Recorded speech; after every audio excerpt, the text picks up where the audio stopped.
As I was meditating, I was practicing Hong Saw. With every saw, I thought God and felt all your spirits lifted up in Him. This is the meaning of my life, if it has any meaning.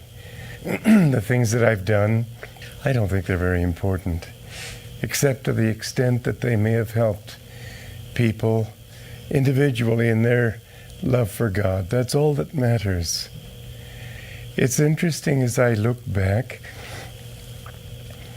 it was always my wish to help people to find something, inspiration, truth, but to me truth meant inspiration. It didn't mean facts, it didn't mean some new system or philosophy, anything like that, but how to be more inspired in life. This I felt deeply. I felt it because I think that everybody who wants to be of help to anyone else, to others in general, has himself suffered in those ways. So that I think people who become doctors have had physical suffering in the past, in past lives or whatever. And because of that, they feel a compassion for people's illnesses. People who want to help people mentally have probably suffered mental illness or great mental distress of one kind or another. And I know that my greatest suffering was always spiritual. The desire for joy, the desire to come out of doubt and confusion, the desire to find what all of us most deeply want. And it's always been a desire of mine. But interestingly enough, it's strange. When I came to Master and he gave me his unconditional love, this was certainly the most important day of my life, the most sacred day of my life. And yet, just as Sri Yukteswar, when you remember Babaji came to him under that banyan tree, and Sri Yukteswar was so excited that he rushed home to get some prasad to bring to him, and when he came, he found him gone.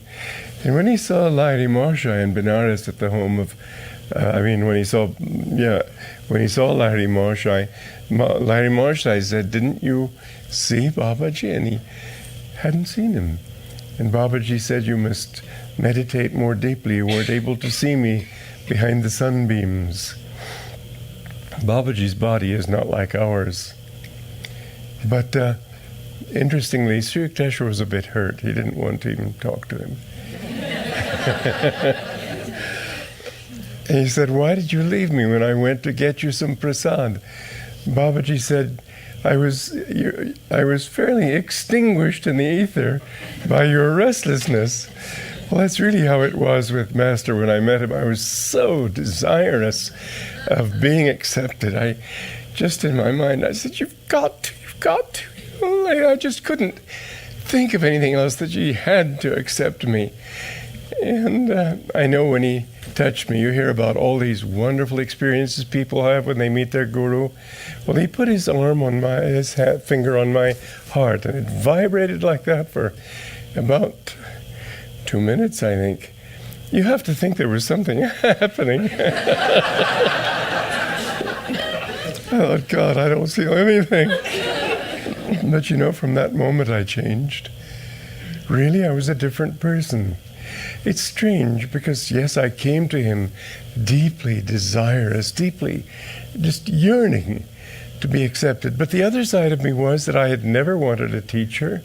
I had never thought anybody knew anything. I didn't think I knew anything. And I didn't expect to be finding a guru.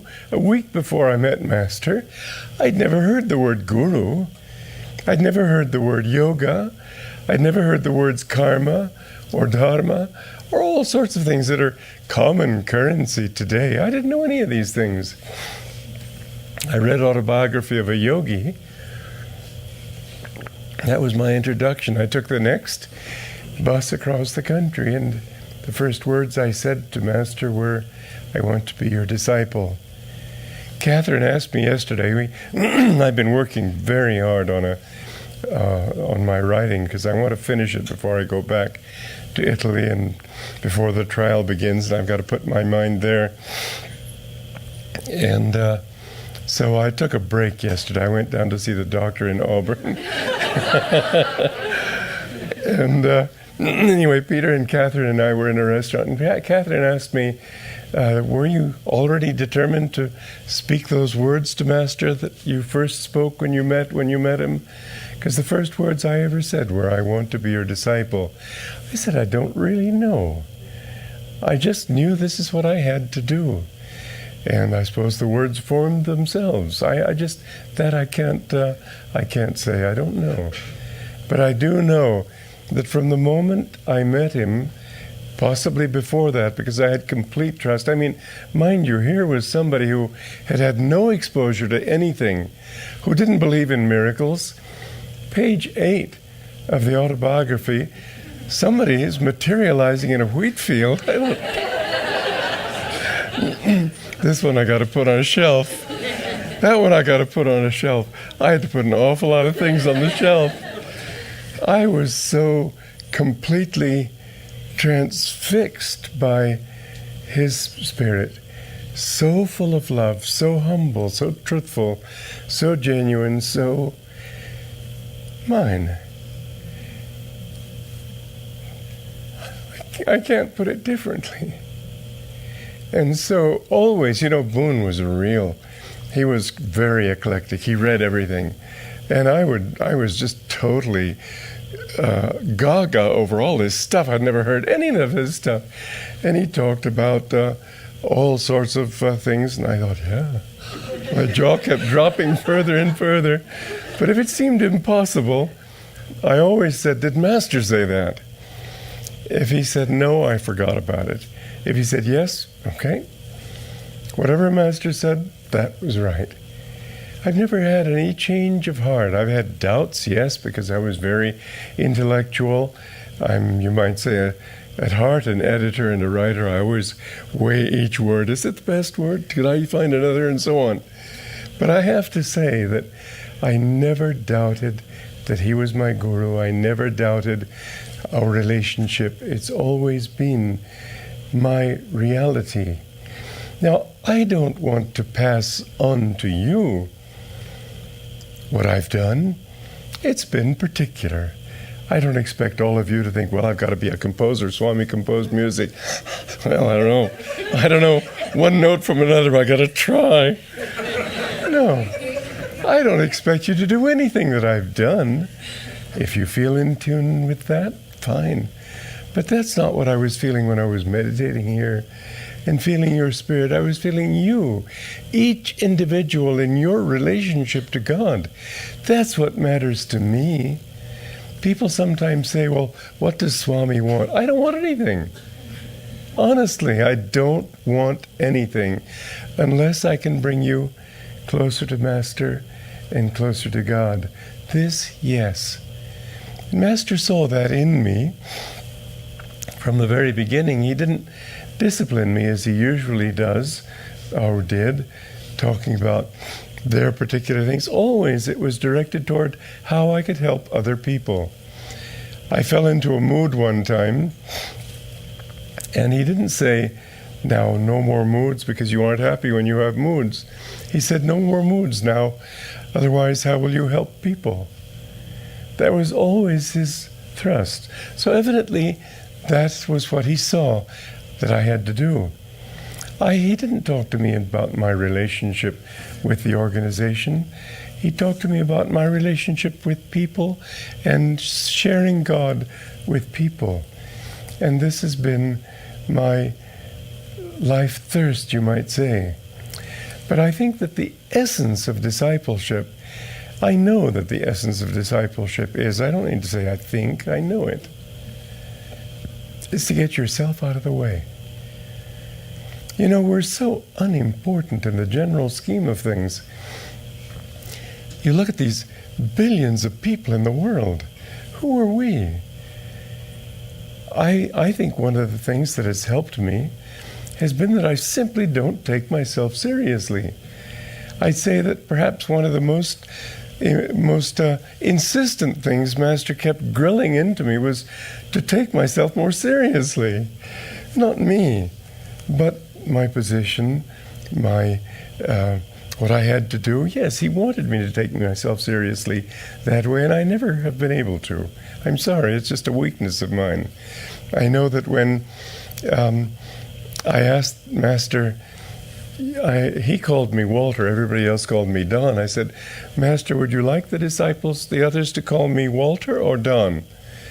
And he said, they should call you Reverend Walter. I hastily dropped the subject.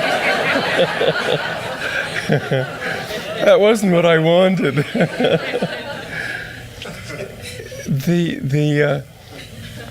Many times he said at that point, I said, it isn't that it's important, but an army needs captains and privates, and you have to accept that if you're a captain, you're a captain. You can't go around pretending you're a private.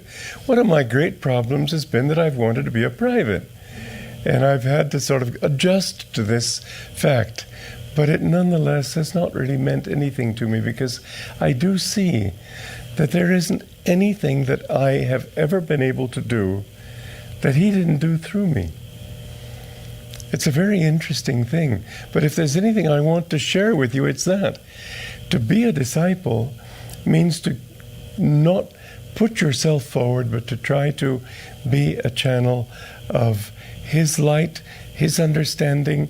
I have seen again and again in my life that if I ask him to show me what to do, and I ask it sincerely, it's there.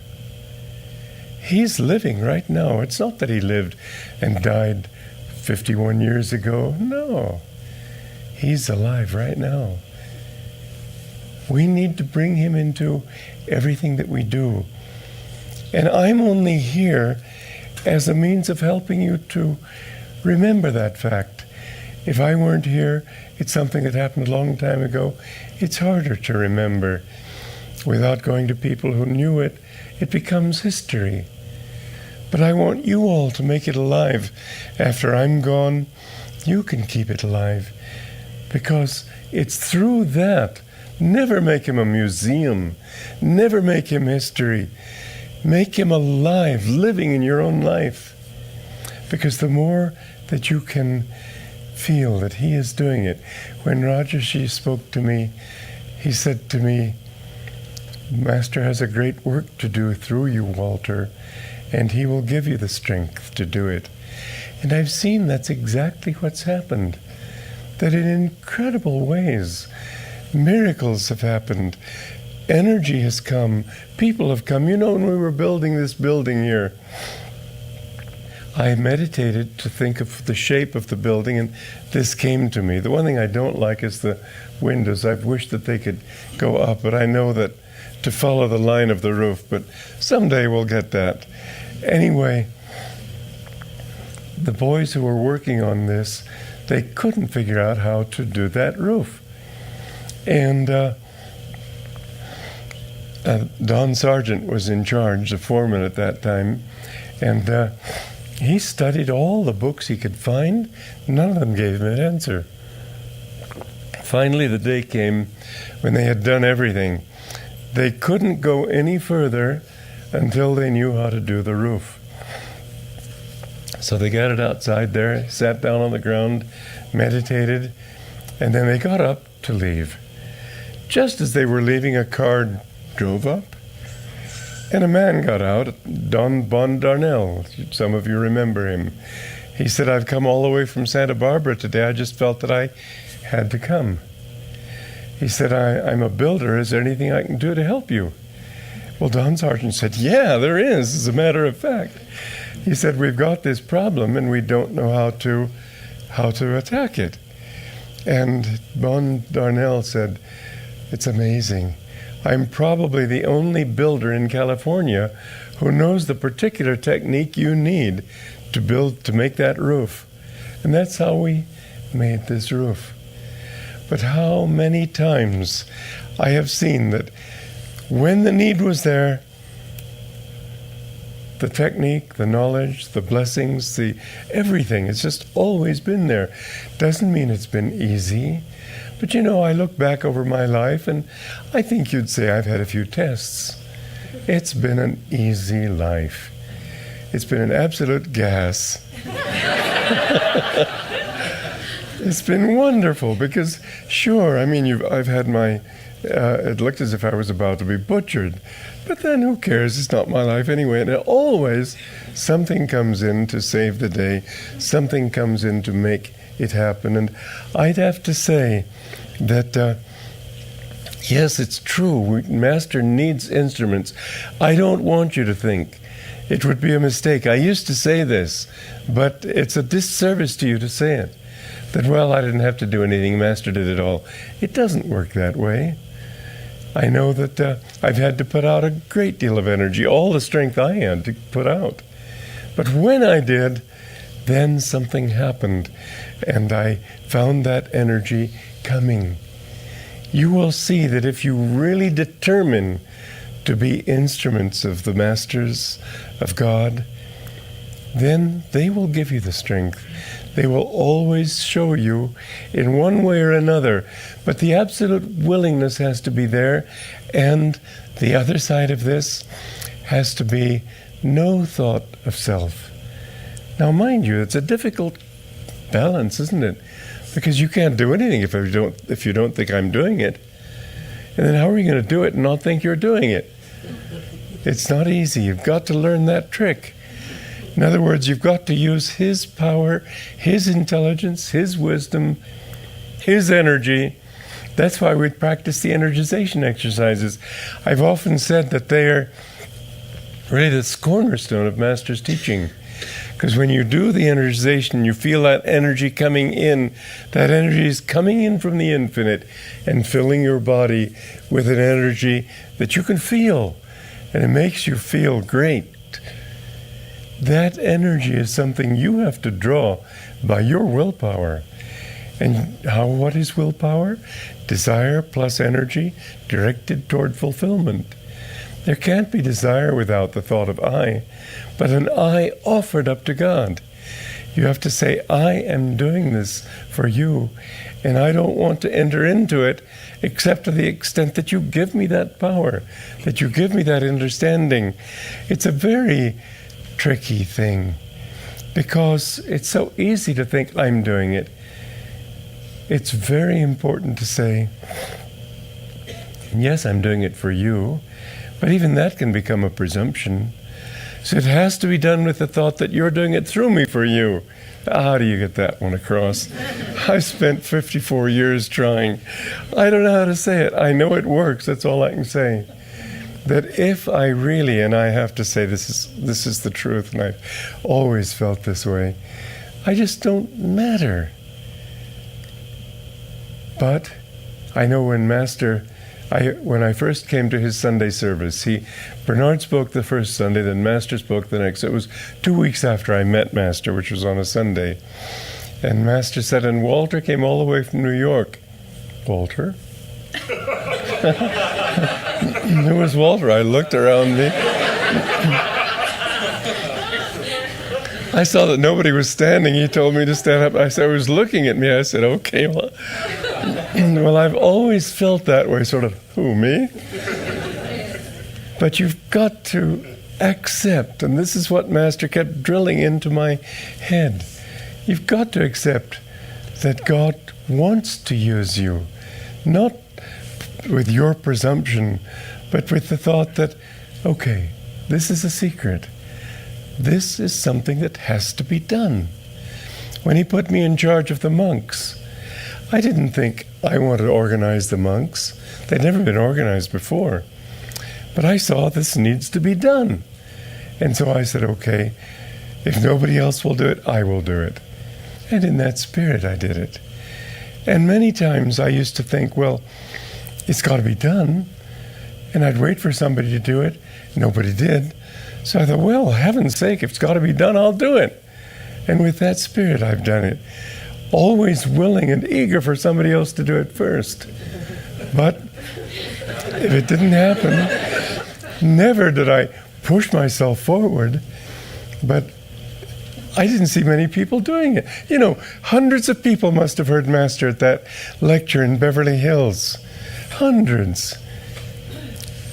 Thousands of youth must go north, south, east, west.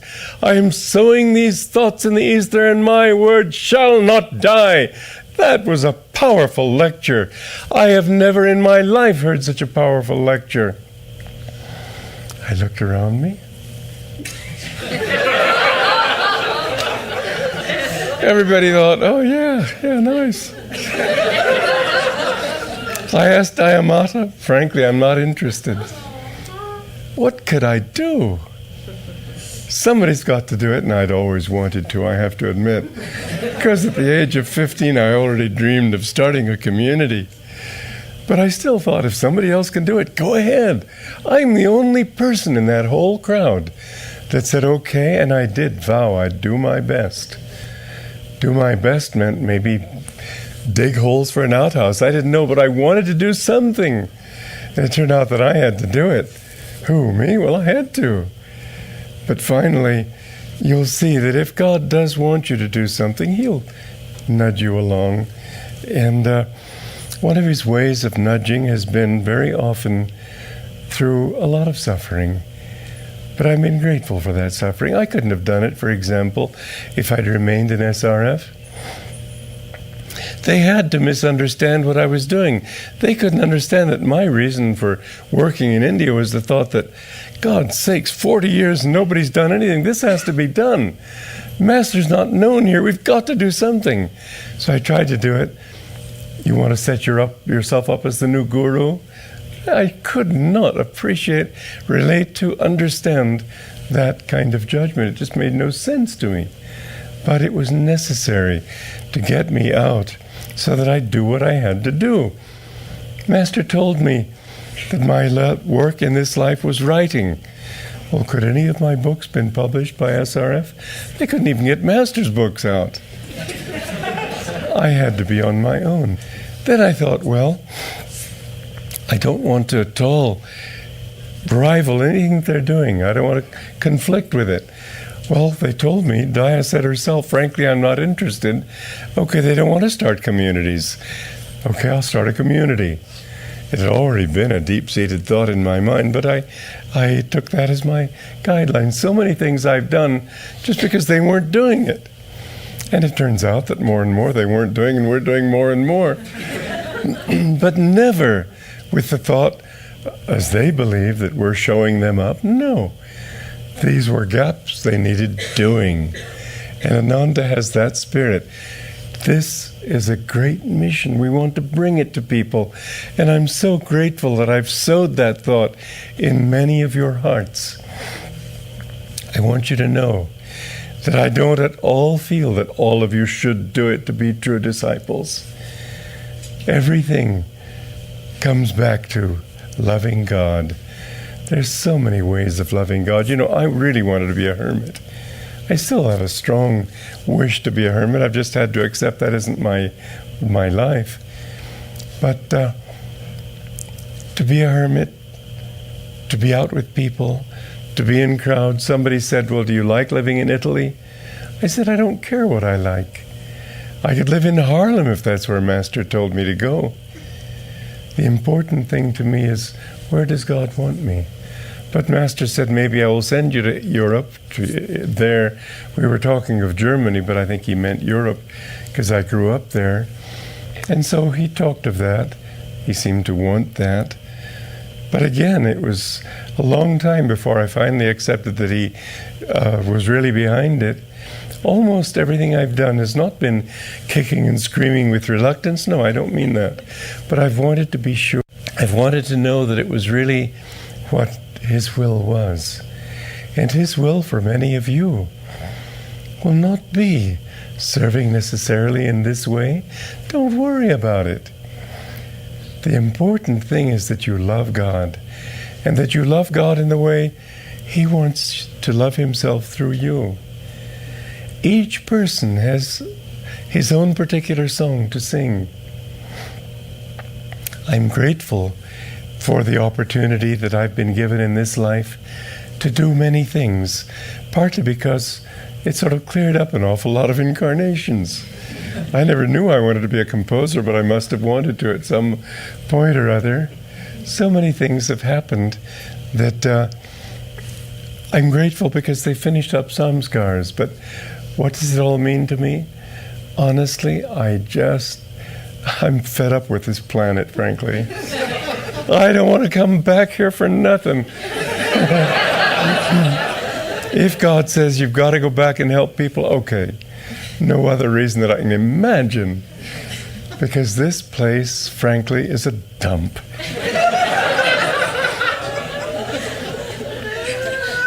Everybody's out for me and mine and eager. Competition, fighting. Oh, let them have it.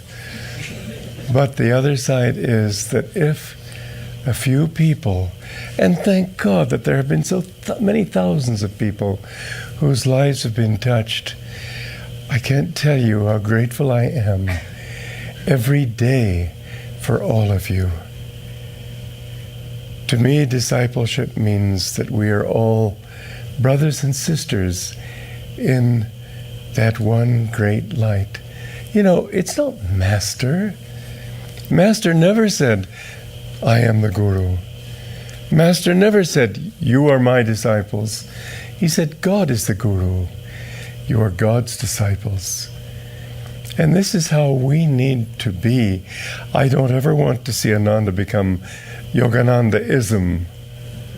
I want it to be for God. That's what Master taught us, and I want us to live that way. Kriyananda is not important. But he is important in this way, that if he can help to bring to you this great light, then that's what it's all about. I've been meditating lately. You know, I've always felt that I was Henry I of England.